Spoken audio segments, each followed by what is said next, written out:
Es-tu prêt? Non? C'est pas grave, viens prêcher quand même.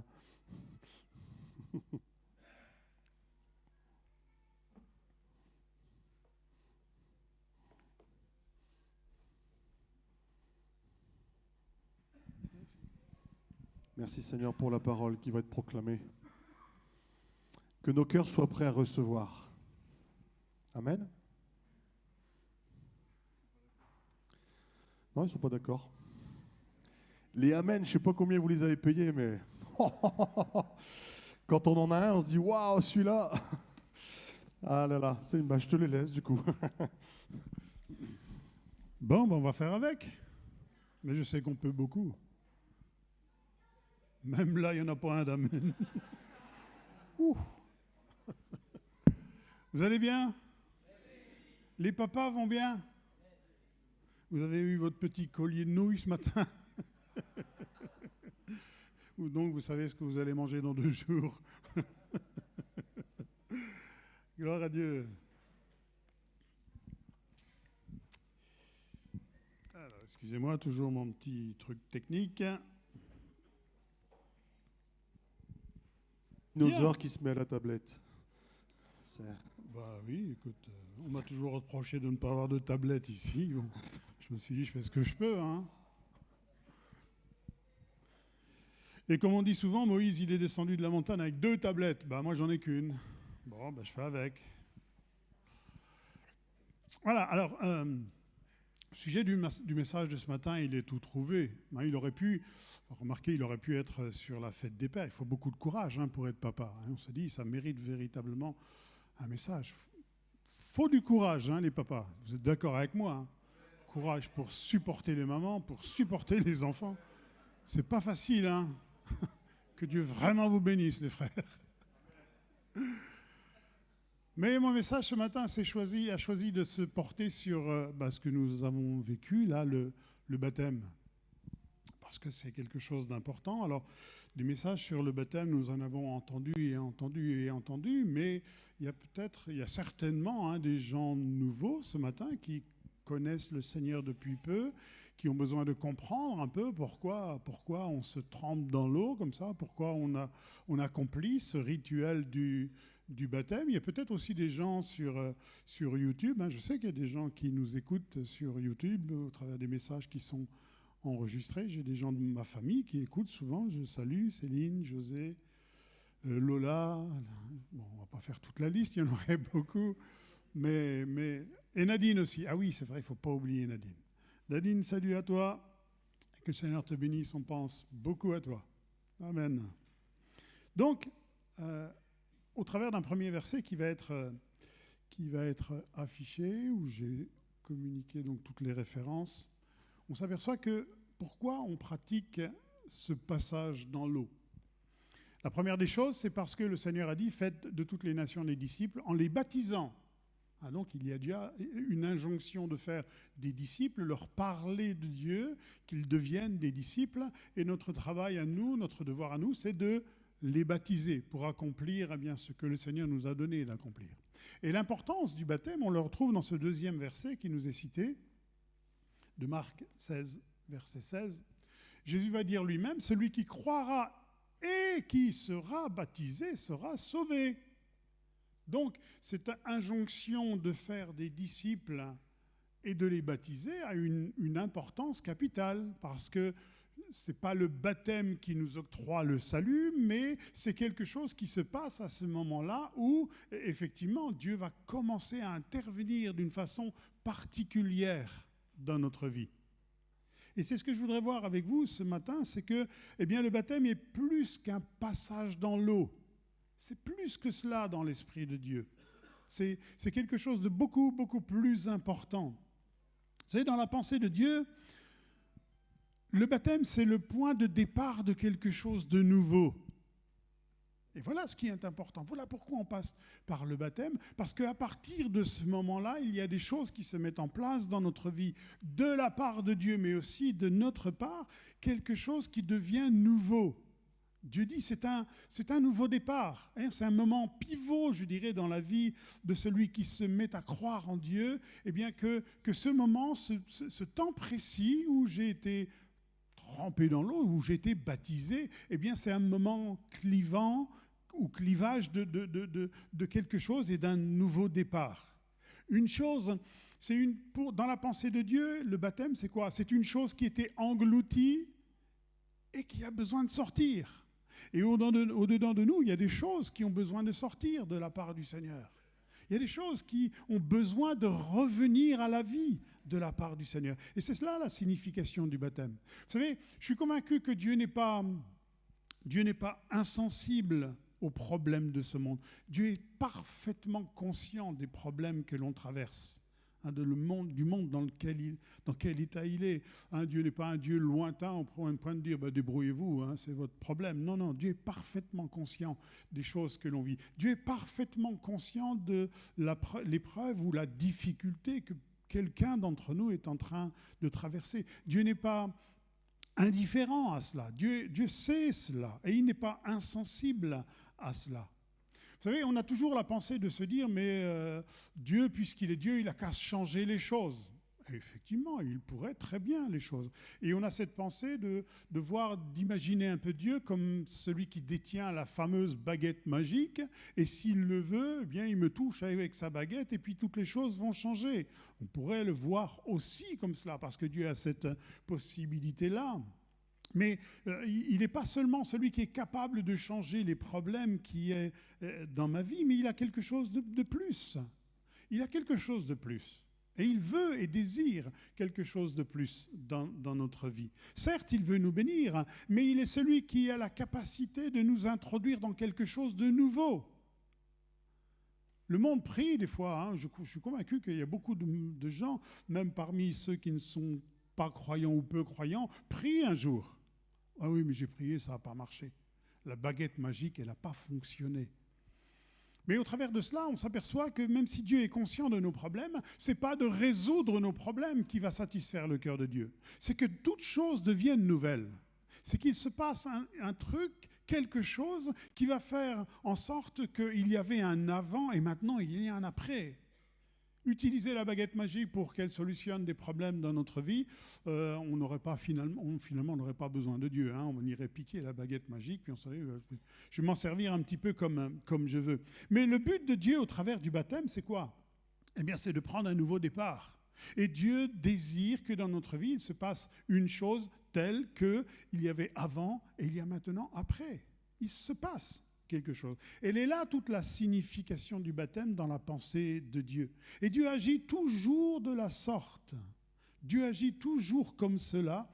Et c'est ce que je vous invite à voir ce matin.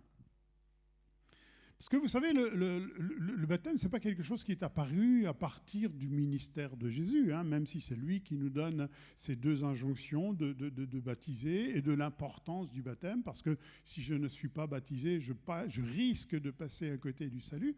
Et on voit apparaître le baptême à partir de Jésus-Christ. Mais c'est bien avant, dans la pensée de Dieu, il y a déjà des baptêmes bien avant.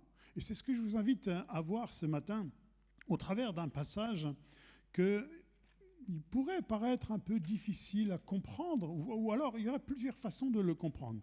Lisons ensemble, si vous voulez bien, Hébreux chapitre 6 et au verset 1. Non pas qu'il soit difficile, mais il revêt peut-être une autre appréhension, une autre compréhension que celle que nous avons eue jusqu'à présent. Hébreux chapitre 6 et au verset 1. C'est pourquoi, laissant les éléments de la parole de Christ, tendons à ce qui est parfait, sans poser de nouveau le fondement du renoncement aux œuvres mortes, de la foi en Dieu, de la doctrine des baptêmes, de l'imposition des mains, de la résurrection des morts et du jugement éternel. L'apôtre qui a écrit cette épître, dit, on ne va pas parler de toutes ces choses, ça on connaît. Et parmi toutes ces choses, il dit de la doctrine des baptêmes. Alors effectivement, lorsque l'on regarde dans la parole, il nous est parlé de plusieurs baptêmes. Et si on se dit, mais c'est quoi la doctrine des baptêmes? Alors ça peut correspondre au baptême d'eau, ce que nous avons vu ce matin. Ça pourrait correspondre au baptême dans le Saint-Esprit. Ouais, la Bible nous apprend qu'il y a aussi un baptême dans le Saint-Esprit. La Bible nous apprend qu'il y a un baptême de repentance sous Jean-Baptiste. Il y a aussi un baptême de feu. Il y a aussi un baptême de souffrance.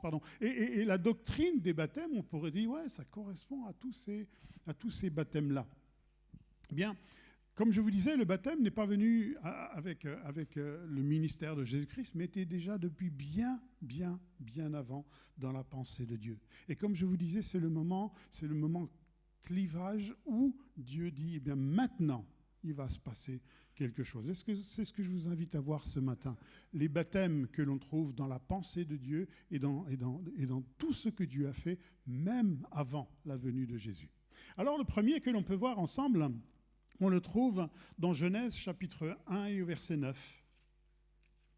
On s'aperçoit que dès le début, Dieu pensait déjà au baptême. Genèse chapitre 1 et au verset 9, c'est au moment de la création. Vous connaissez un peu les éléments de la création. Et il va dire ceci. Dieu dit que les eaux qui sont en dessous du ciel se rassemblent en un seul lieu et que le sec paraisse. Et cela fut ainsi. Dieu appela le sec terre et il appela l'amas des eaux mer. Et Dieu vit que cela était bon. Le premier baptême, on le voit quand ? On le voit à la création. C'est déjà un baptême. À l'origine, il nous est expliqué qu'il n'y avait que de l'eau. Il y avait les eaux d'en haut et les eaux d'en bas qui étaient unies ensemble. Il n'y avait que de l'eau. Et à un certain moment, Dieu dit, eh bien, on va séparer l'eau qui est en haut avec l'eau qui est en bas, et au bout d'un moment, il va mettre des limites à l'eau qui est en bas. Et c'est là que la terre va sortir. Donc la terre sort des eaux. C'est un baptême, hein ? C'est quelque chose de nouveau. C'est comme un baptême, il y a quelque chose qui sort de l'eau là, à ce moment-là. Et Dieu dit, bien, à partir de ce moment-là, eh bien, je vais pouvoir créer. Je vais pouvoir faire des choses nouvelles. Qu'est-ce qui s'est passé avant, puisque Dieu est de toute éternité, je pense que cela dépasse notre pensée. Nous apprendrons ces choses lorsque nous serons avec le Seigneur. Qu'est-ce qui s'est passé avant, je ne sais pas. Mais Dieu dit, à ce moment-là, il va se passer quelque chose de nouveau. Je vais créer la terre, je veux créer des hommes, je veux créer des gens qui me ressemblent. Il nous a fait à sa ressemblance. Et pour nous créer, nous qui ressemblons à Dieu, il va dire, tout d'abord, on va faire une terre. Et cette terre qui sort de l'eau, c'est déjà le premier baptême dans la pensée de Dieu. Et tout va commencer comme cela. Et le premier message, donc le premier baptême que nous voyons, eh bien, c'est que Dieu est à l'origine de toutes choses. Nous ne sommes pas le fruit du hasard. Nous ne sommes pas le fruit de quelques atomes qui se sont mis ensemble et ça a formé un truc qu'on appelle homme aujourd'hui. C'est absolument pas ça. Dieu dit, eh bien, je vais faire quelque chose qui va sortir de l'eau, qui s'appelle terre, et à partir de là, je vais y créer une végétation. Je vais y créer un monde animal. Et je vais y créer l'homme. Et afin que l'homme, eh bien, puisse avoir cet élément, cette terre des vaches, là, ce plancher des vaches, pour qu'ils puissent vivre, évoluer. Sinon, on aurait été des poissons. Et on s'aperçoit que la terre émerge déjà, c'est déjà un premier baptême. Nous ne sommes pas le fruit du hasard. Et je crois qu'il y a une grosse différence dans ce monde entre celui qui est croyant et celui qui n'est pas croyant. Parce qu'on pourrait très bien se dire, si ce que nous sommes, nous, hommes, est le fruit du hasard d'un Big Bang ou je ne sais pas quoi, je ne connais pas très bien les théories, alors je peux me permettre de faire n'importe quoi, je n'ai de compte à rendre à personne. Mais si je sais que je viens de Dieu, que je suis une création que Dieu avait prévue à la base et qu'à la base de cela il y a un baptême, je vais me comporter différemment. Vous savez, si j'ai envie de faire n'importe quoi, qu'est-ce que je vais faire ? Je vais fermer toutes les portes autour de moi, je vais me mettre le plus possible dans le noir et je me permets de faire ce que je veux, puisque personne ne me voit. Mais si je sais que quelqu'un me voit là-haut parce que je suis de sa création, je vais me comporter différemment. Et c'est pour cela que nous avons quelque part dans notre monde deux genres de personnes différentes, ceux qui croient et ceux qui ne croient pas. Et ils se comportent d'une façon différente. Mais la première leçon du baptême, de ce premier baptême de la terre que nous pouvons retenir, c'est que nous ne sommes pas le fruit du hasard.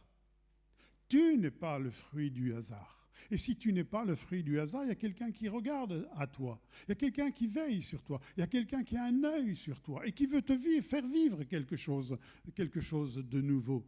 Mais je sais que Si je sais que je suis seul, je ferai n'importe quoi. Mais si je sais que Dieu me regarde, waouh, ça change des choses. Hein. Enfin, en tout cas, moi, quand j'ai pris conscience que quelqu'un me regardait de là-haut, je me suis dit, je ne peux plus me permettre de faire n'importe quoi. Et ma vie a quelque part commencé à changer. Et les hommes sont divisés en deux, entre ceux qui croient et ceux qui ne croient pas. Bon, maintenant, vous allez me dire que le pire, ce sont généralement ceux qui croient.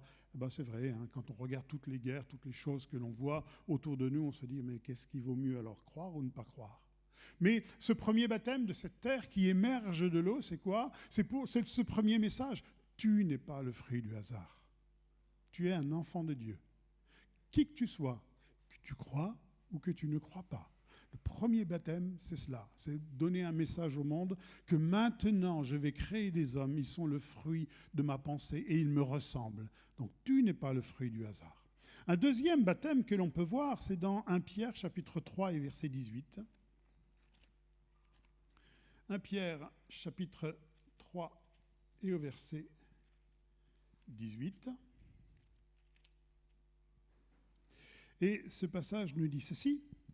Christ a aussi souffert une fois pour les péchés, lui, juste pour les injustes, afin de nous amener à Dieu. Et il était mis à mort quant à la chair et rendu vivant quant à l'esprit, dans lequel il est allé prêcher aux esprits en prison, qui autrefois avaient été incrédules lors de la patience de Dieu, se prolongeait au jour de Noé, pendant la construction de l'arche, dans laquelle un petit nombre de personnes, c'est-à-dire 8, furent sauvées à travers l'eau. Et si on continue un peu, il nous est dit, cette eau était une figure du baptême. Ce n'est pas la purification des souillures du corps, mais l'engagement d'une bonne conscience envers Dieu, qui maintenant nous sauve, vous aussi, par la résurrection de Jésus-Christ. Il nous est parlé là d'un baptême. Dieu a créé la terre, elle émerge de l'eau, premier baptême, et puis les hommes vont être créés, les hommes vont commencer à se multiplier. On connaît l'histoire, Adam et Ève qui vont faire une bêtise, etc. Et puis les hommes commencent à se multiplier. Et puis au bout d'un temps, au bout de 10 générations après Adam, mais on s'aperçoit qu'ils sont dans un tel état que Dieu dit, mais ça ne peut pas continuer comme cela. Ils ont choisi une voie corrompue, toute leur voie était corrompue, et Dieu dit, mais ça ne peut pas continuer comme ça, c'est pas possible. Ils vont tout casser. Alors, on connaît un peu l'histoire, il va se passer ce qu'on appelle le déluge. Dieu va de nouveau faire descendre les eaux d'en haut et se rejoindre avec les eaux d'en bas. Il ne nous a pas dit qu'il n'y a plu pendant des jours et des jours.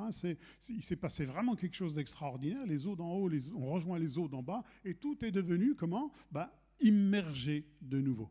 Mais pendant ce temps, Dieu avait vu qu'il y avait un homme qui était un peu différent des autres, celui qui s'appelle Noé. Vous connaissez l'histoire. Et il a dit, lui, parce qu'il est différent, parce qu'il n'a pas laissé son cœur aller dans le mal, avec lui, je vais faire quelque chose de nouveau. Il n'est pas comme les autres. Il ne s'est pas donné au mal comme les autres. Et il dit, lui, je vais le faire échapper de cela. Et encore une fois, on connaît l'histoire. Il va lui dire, mais Noé, construis une arche de façon à ce que tu échappes à ce nouveau déluge. Et Pierre nous dit que, quand Noé était dans cette arche et que la terre était de nouveau recouverte d'eau, l'apôtre Pierre nous dit, c'est une image du baptême. C'est encore une fois une image du baptême, où il doit ressortir encore une fois de l'eau quelque chose en lequel Dieu espère sur Noé, Dieu espère sur sa famille, Dieu espère que dans leur cœur, il va se passer quelque chose de nouveau pour vivre quelque chose de nouveau. Donc, encore une fois, c'est une image du baptême. Dieu redonne à l'humanité le moyen d'échapper, mais aussi une solution de vivre quelque chose de nouveau. Vous savez, Dieu a toujours, dans tout ce qu'il a fait depuis la création, il a toujours donné une seconde chance. Des fois une troisième, une quatrième, une cinquième. Mais Dieu a toujours donné une seconde chance. Des gens pourront dire, mais je ne savais pas. Mais tu as eu un jour une deuxième chance. Parce que Dieu parle à nos cœurs.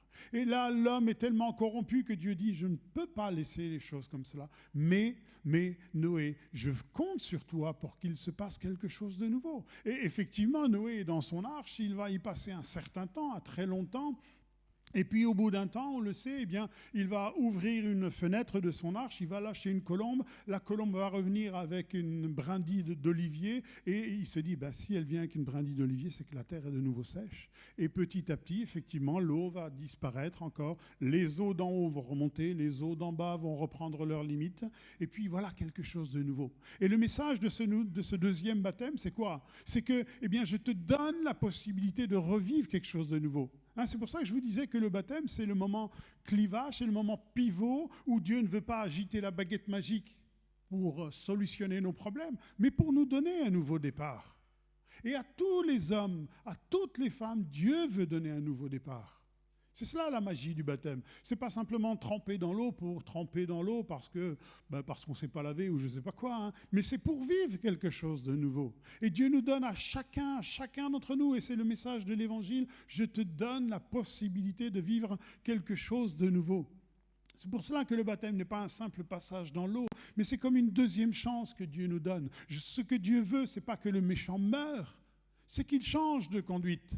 Il espérait que Noé et sa famille qui étaient sauvés là, de ce déluge, deviennent une nouvelle génération avec l'espérance et le cœur de vivre autre chose. Il espérait cela. Dieu ne désire pas que le méchant meure, il désire que tu sois sauvé.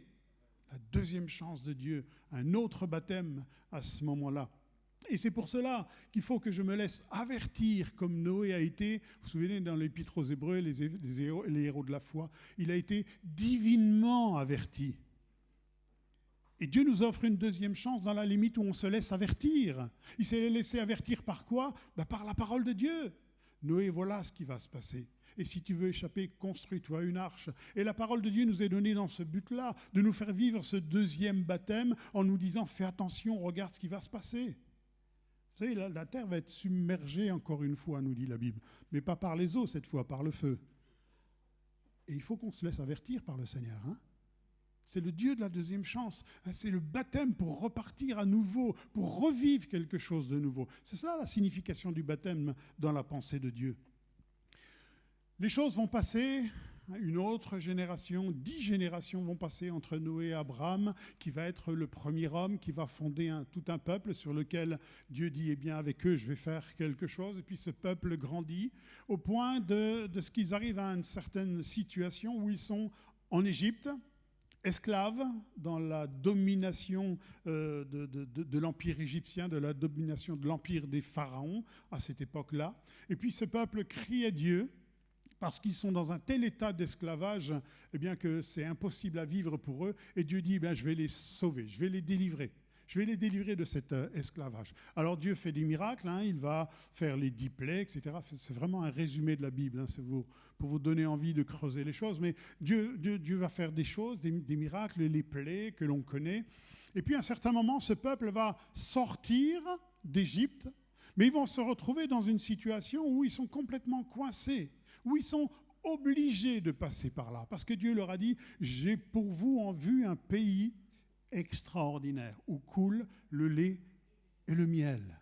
Ah ouais, c'est extraordinaire de vivre un pays comme ça. On veut y aller, Seigneur. Oui, mais ils se retrouvent dans une situation où derrière eux, il y a la mer, devant eux, il y a les Égyptiens, les soldats égyptiens. Et vous connaissez l'histoire, Dieu va ouvrir la mer pour que les Hébreux passent au milieu. Et il nous est dit dans 1 Corinthiens chapitre 10, 1 Corinthiens chapitre 10 et au verset 5, où l'apôtre Paul va nous expliquer ceci.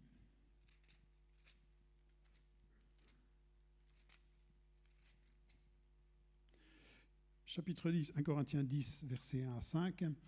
Frères, je ne veux pas que vous ignoriez que nos pères ont tous été sous la nuée et qu'ils ont tous passé au travers de la mer. Ils ont tous été baptisés en Moïse dans la nuée et dans la mer. Ils ont tous mangé le même aliment spirituel, ils ont tous bu le même breuvage spirituel car ils buvaient un rocher spirituel qui les suivait. Ce rocher était Christ. Mais la plupart d'entre eux ne furent point agréables à Dieu puisqu'ils périrent dans le désert. Donc ils vont passer, Dieu va faire le miracle de façon à ce que la mer s'ouvre en deux et que ce peuple passe au milieu de la mer pour être introduit dans ce pays où coule le lait et le miel, pour enfin vivre un nouveau départ et une nouvelle vie. Et on s'aperçoit que là, encore une fois, l'apôtre Paul nous dit, c'est une image du baptême. Ils ont été baptisés à ce moment-là. Donc c'est bien le baptême, c'est bien dans la pensée de Dieu, bien avant Jésus. Hein. Et on s'aperçoit que ce baptême, c'est le symbole de quoi? C'est le symbole des promesses que Dieu nous a faites. Hein, si tu crois, tu verras la gloire de Dieu. Ouais, mais Seigneur, qu'est-ce qu'il faut faire pour voir la gloire de Dieu? Il faut passer au travers du baptême. Il faut passer au travers des eaux. Il faut passer par là, parce que c'est de l'autre côté qu'est la promesse, ce n'est pas de ce côté-là. Il faut passer de l'autre côté. Et Dieu va faire le miracle pour qu'il puisse passer donc au travers de la mer et puis vivre enfin cela. Et c'est pour cela que si tu désires véritablement la destination que Dieu a pour toi, être au bénéfice des promesses que Dieu a pour toi, il faut que tu aies ce passage. Et s'il faut un miracle pour que ce passage se fasse et que la mer de tes problèmes, de tes difficultés s'ouvre en Dieu, ça, ce n'est pas un problème pour Dieu.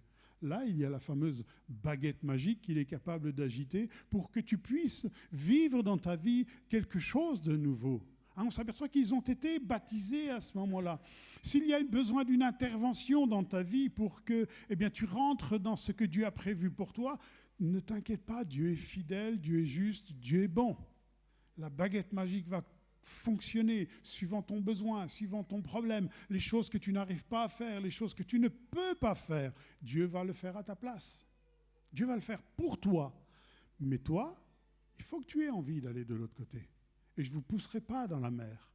Je ne ferai pas à votre place ce que vous devez faire. Mais si tu désires aller de l'autre côté, je suis prêt à faire n'importe quoi pour t'aider. Et c'est pour cela que Dieu va ouvrir la mer en deux, que le peuple va passer à sec au milieu de cette mer, image encore une fois d'un baptême, et arriver dans ce pays promis où effectivement ils vont se rendre compte qu'il est extraordinaire ce pays promis. Pourquoi un pays où coule le lait? Le lait, vous savez, c'est quelque chose de doux quand on le boit. C'est quelque chose qui apaise aussi, c'est l'image de la paix. Le pays dans lequel je désire t'introduire, c'est un pays de paix. Même si au départ, il y aura des combats, mais c'est pour que tu vives la paix. Et le lait et le miel, ce n'est pas le miel des abeilles dont il est question là, c'est le miel des dattes. Je ne sais pas si vous avez déjà vu des dattiers, quand les dattes sont mûres, ça coule. C'est gluant, c'est du miel. Et Dieu dit, vous allez profiter de ce pays, vous allez vivre cela. C'est ce que j'ai prévu pour chacun. Mais encore une fois, on y voit ce pays, cette destination que Dieu donne à chacun dans nos cœurs. Si tu veux y aller, il n'y a pas de problème. Mais il faut que tu traverses la mer. Cette mer a besoin d'être ouverte. T'inquiète pas, je m'en occupe. Et c'est cela l'image du baptême, encore une fois. Et on s'est dit, waouh, le baptême est dans la pensée de Dieu. Mais si je veux vivre quelque chose de la part du Seigneur, je dois être baptisé. Celui qui croira et qui sera baptisé, c'est-à-dire sera passé par un avant et par un après. Et Dieu veut nous donner cela. Vous savez, quand la plupart d'entre nous, on serait capable de citer le jour où on a accepté le Seigneur. Moi, je peux dire, dans ma vie, il y a eu un avant, il y a eu un après. Alors vraiment, si vous m'aviez connu avant, vous aurez dit, celui-là, je ne veux même pas le fréquenter, lui. Peut-être qu'aujourd'hui aussi, encore, je ne sais pas trop, mais je vous garantis que quand on rencontre Dieu, il y a un avant et il y a un après. Amen. Donc on y voit l'image, encore une fois, d'un troisième baptême qui était dans la pensée de Dieu. Je désire t'amener quelque part, quelque chose de nouveau. Mais il faut que tu passes par ce baptême-là. On peut en voir un quatrième, si vous voulez bien, dans Luc, chapitre 20 et verset 4. Luc, chapitre 20, verset 4, un peu plus proche de nous, mais encore une fois, juste avant Jésus. Luc, chapitre 20 et verset 4, j'y arrive.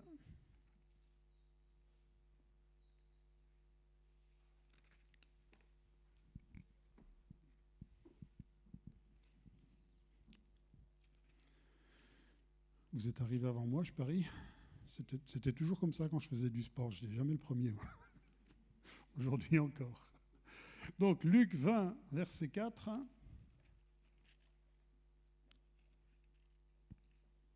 Ouais, des fois, ils m'attendaient longtemps, les premiers. Verset 4. Dites-moi, c'est Jésus qui parle, il s'adresse aux religieux, aux pharisiens de l'époque, et il leur dit, dites-moi, le baptême de Jean, venait-il du ciel ou des hommes? Mais ils raisonnèrent en eux-mêmes. Si nous répondons du ciel, il dira, pourquoi N'avez-vous pas cru en lui? Et si nous répondons des hommes, tout le peuple nous lapidera. Et ils ne vont rien dire. Mais Jésus leur pose cette question. Le baptême de Jean, donc quelque chose qui était antérieur à Jésus, après ce qu'il ait accompli. Le baptême de Jean, il vient du ciel, il vient d'en haut, il vient des eaux d'en haut ou il vient des eaux d'en bas? Et ils vont réfléchir dans leur cœur et ils vont se dire, mais waouh, si on dit d'en haut, on est mal. Hein. On est vraiment mal. Et c'est pour ça qu'ils ne vont pas répondre. Et ce que la Bible appelle le baptême de Jean, c'est tout simplement le baptême de repentance. Un Jean-Baptiste est un homme particulier, avec un ministère particulier. Il est dans le désert, il annonce la parole de Dieu. Et les gens venaient à lui, attirés par lui, par son message, et ils se repentaient, ils prenaient conscience de leur mauvaise vie, et que le moyen de retrouver cette relation avec Dieu était le moyen de la repentance. Donc, on y voit un autre baptême, le baptême de Jean, qui est ce que l'on appelle, ce que la Bible appelle le baptême de repentance. Et les religieux n'ont pas osé se prononcer par rapport à cette question que Jésus leur pose. Vous savez, la repentance, moi j'imagine cela un peu comme de cette façon-là, c'est comme une échelle. C'est une échelle que je pose entre le ciel et moi. Et cette échelle va me permettre de monter. Elle va permettre aussi à Dieu de faire descendre des choses, un peu comme dans la vision de Jacob. La repentance, c'est le moyen d'accès aux choses d'en haut. Et cela aussi, c'est l'image d'un baptême. Un baptême par lequel nous avons besoin de passer. Et rien ne se fera dans notre vie. La baguette magique de Dieu ne pourra pas marcher de façon efficace ou pleine comme Dieu le veut, tant que je ne serai pas passé par ce baptême de repentance. C'est comme une échelle. Seigneur, je pose cette échelle parce que j'ai le désir de monter vers toi. J'ai le désir de rejoindre les eaux d'en haut, là où il y a la bénédiction. J'ai le désir de connaître cela. Et j'ai le besoin aussi que toi, tu descendes par cette échelle et m'apportes les choses concrètes dont j'ai besoin dans ma vie, qui ne se font pas, et de ce monde qui n'existe pas. Mais j'ai besoin qu'il y ait un échange entre le ciel et la terre. Et c'est ça la repentance. C'est ça, cette repentance. Et les Juifs, les religieux de l'époque, ils ne vont pas se prononcer parce qu'ils savent très bien que s'ils répondent à Jésus, ce baptême, il venait de là-haut. Alors pourquoi vous ne croyez pas? Alors pourquoi vous ne croyez pas? Jésus leur dit, si tu te repens, tu verras, les choses vont changer. Et ce baptême de repentance, eh bien, c'est encore une fois dans la pensée de Dieu le moment clivant, pivot, pour me faire vivre une situation complètement différente par rapport à ce qu'elle était avant. Et c'est ça la repentance. Vous savez, quand Dieu nous a convaincus qu'il est véritablement vivant, qu'il veut prendre soin de nous, qu'il veut changer nos vies, et que l'on passe par la repentance, eh bien, c'est à ce moment-là qu'on se dit « Waouh, j'ai mis les pieds dans quelque chose de nouveau ».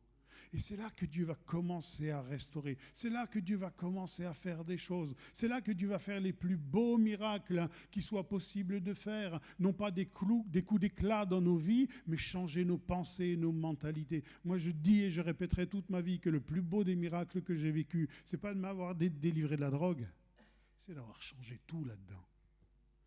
C'est d'avoir changé tout dans ma tête, dans mon cœur, mes aspirations. Tout est devenu nouveau à ce moment-là.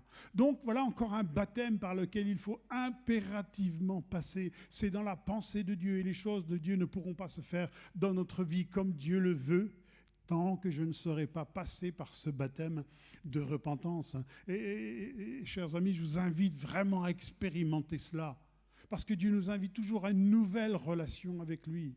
Et il dit, mais je t'attends de l'autre côté. Je t'attends de l'autre côté parce que de ton côté, je ne peux pas y aller et je ne veux pas y aller. Mais je t'attends de l'autre côté. Et si tu as besoin d'un miracle pour venir de l'autre côté, je suis là et je suis prêt à le faire. Mais est-ce que nous sommes prêts à le faire? Mais encore une fois, sur le sujet qui nous intéresse ce matin, s'apercevoir qu'il y a un autre baptême dans la pensée de Dieu. Un baptême où Dieu nous attend de l'autre côté. Et puis un dernier, si vous voulez bien, dans Romains chapitre 6, verset 4. Il y en a bien d'autres, mais j'ai pris les principaux là pour nous démontrer que la doctrine des baptêmes, ce n'est pas simplement le baptême Saint-Esprit, baptême de feu, baptême de trucs. C'est déjà dans la pensée de Dieu depuis bien longtemps. Et ce dernier baptême, Romains chapitre 6, verset 4, c'est bien sûr celui de Jésus. Romains chapitre 6 et au verset 4.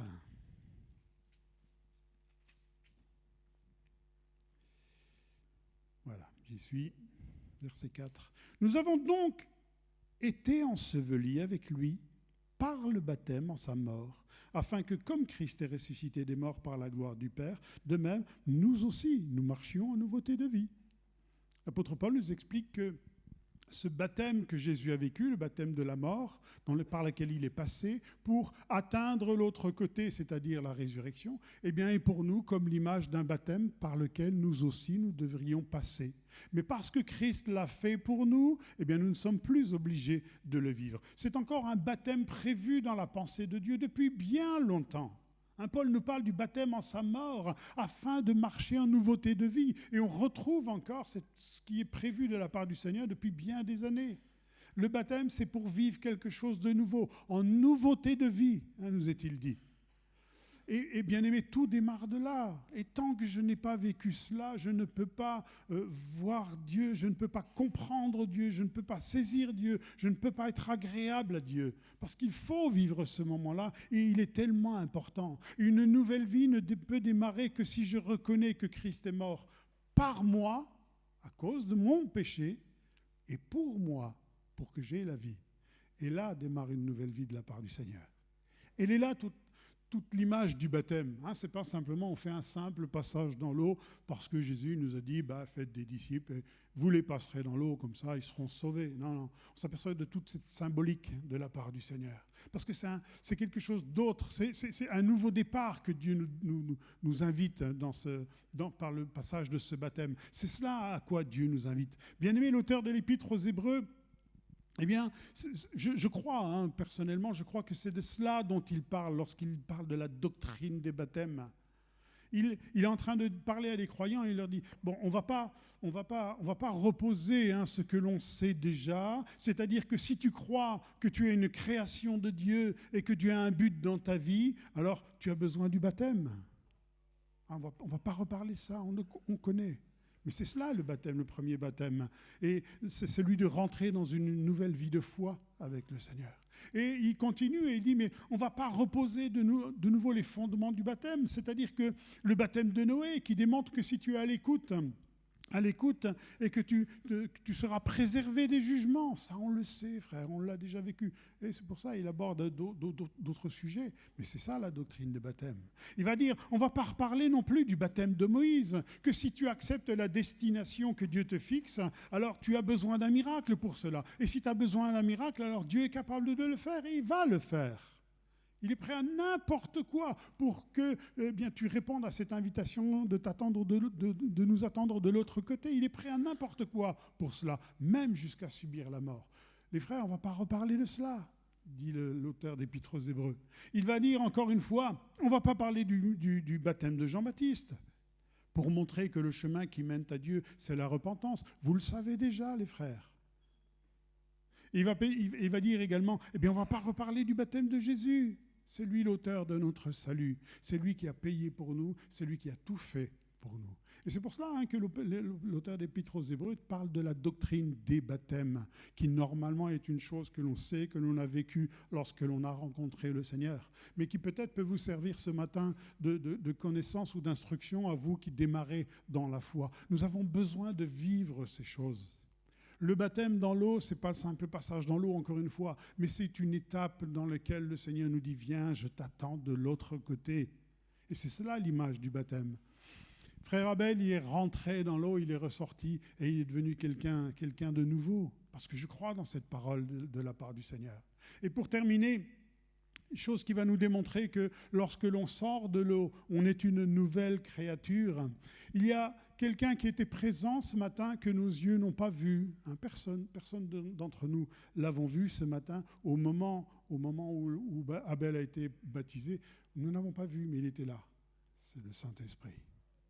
Je suis convaincu que le Saint-Esprit était là. Pourquoi ? Parce que si on reprend encore une fois tous ces baptêmes que nous avons vus, eh bien, au baptême, vous savez, quand la terre est sortie de l'eau, il nous est dit juste avant, qu'est-ce qu'il y avait ? Le Saint-Esprit, l'Esprit de Dieu se mouvait au-dessus des eaux. Et c'est lui qui va être l'auteur de ce que la terre va sortir de l'eau. Le Saint-Esprit était déjà là. C'est lui qui, au moment de Noé, lorsqu'il était dans l'arche et que la terre était encore une fois recouverte d'eau, il va lâcher une colombe image du Saint-Esprit, et cette colombe va lui apporter et lui rapporter un message. C'est bon, Noé, tu vas bientôt sortir. Le Saint-Esprit était présent.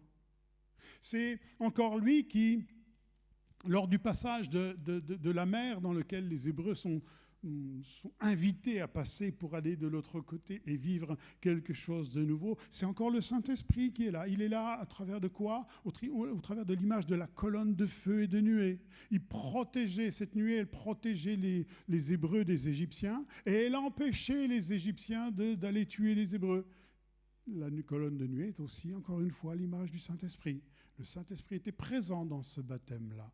Encore une fois, au baptême de Jean-Baptiste, qui est un baptême de repentance, le Saint-Esprit est présent, parce que je vous garantis qu'il est impossible de se repentir si nous n'avons pas l'Esprit de Dieu, si nous ne sommes pas appelés de la part du Seigneur, et c'est encore une grâce. Et plusieurs personnes se sont véritablement repenties et ont eu accès au salut de Dieu. Et le Saint-Esprit était là à ce moment-là, au moment du baptême de Jean. Et le Saint-Esprit, pour terminer, était encore présent au baptême de Jésus. Vous vous souvenez de ce qui s'est passé quand Jean-Baptiste va tremper Jésus dans l'eau. Qu'est-ce qui s'est passé ? Une colombe va se poser sur son épaule. La colombe, encore une fois, l'image du Saint-Esprit. On s'aperçoit que, je vous en avais déjà parlé, et encore une fois, chaque fois que nous avons une image du Saint-Esprit, nous avons une image de l'eau à côté. Parce que c'est le véhicule, on dirait que c'est la voiture du Saint-Esprit, c'est le moyen de locomotion du Saint-Esprit. Et dans tous ces baptêmes que nous avons vus, qui nous invitent à passer de l'autre côté et à vivre quelque chose de nouveau, eh bien on s'aperçoit que le Saint-Esprit est présent. Et c'est le même Saint-Esprit qui en ce moment est en train de parler dans chacun de nos cœurs et nous invite et nous dit, mais tu veux passer de l'autre côté ? Je vais t'aider. Je vais t'aider. Tu as besoin de quoi ? Je vais t'aider. C'est ce même Saint-Esprit-là qui est en train d'agir en chacun d'entre nous qui entendons la parole de Dieu. Ce Saint-Esprit qui était présent au moment d'Abel, il est là chacun dans nos cœurs et il nous invite à passer à quelque chose de nouveau. Et c'est le même Saint-Esprit que je veux prier maintenant pour que vous soyez attentifs à son appel et que vous ayez le courage de répondre à l'appel du Seigneur, de vivre un baptême, de vivre quelque chose, de se dire « Seigneur, j'ai envie d'aller de l'autre côté parce que c'est de l'autre côté que tu es. » Et s'il faut un miracle dans votre vie pour que vous puissiez passer au travers de quelque chose de difficile, alors vous pouvez compter sur Dieu. Amen. Voilà l'image du baptême. Ce n'est pas venu seulement avec Jésus, c'était déjà dans la pensée de Dieu depuis la création. Et je vous invite vraiment à vivre ce moment extraordinaire et je vous invite vraiment à vivre en nouveauté de vie comme nous invite la parole de Dieu. Amen. Père, je te prie et te rends grâce pour les projets qui étaient déjà dans ton esprit dès la création. Je te prie, je te loue et te rends grâce parce que tu avais déjà le désir que l'on soit dans ta présence. Tu ne désires pas que le méchant meure, mais tu désires qu'il soit dans ta présence. Et tu as tout prévu pour que chacun de ceux qui se laissent avertir, qui se laissent divinement avertir, chacun de ceux qui ont l'espérance d'une vie nouvelle dans leur cœur, chacun de ceux qui ont envie de te connaître davantage, je prie, Seigneur, parce que tu avais déjà le projet de mettre tout en œuvre pour nous aider. Seigneur, merci pour ton esprit. Merci parce que je sais qu'il est là présent et qu'il agit en ce moment même dans les cœurs, nous invitant à vivre quelque chose de nouveau. Et si ce matin, tu es à l'écoute de ce Saint-Esprit, je t'invite simplement à le faire, à crier à Dieu. Tu n'as besoin de personne, tu n'as pas besoin d'un homme, tu n'as pas besoin même que quelqu'un prie pour toi. Là, maintenant, où tu es, tu peux dire, Seigneur, donne-moi d'aller de l'autre côté. Je veux aller de l'autre côté et je veux vivre ce baptême. Merci pour cette grâce d'avoir ton esprit, Père. Merci pour cette grâce de nous aider dans nos difficultés d'ici-bas. Merci de nous offrir un autre horizon, une autre vie, une nouveauté de vie. Et on te bénit pour cela, Père. Amen.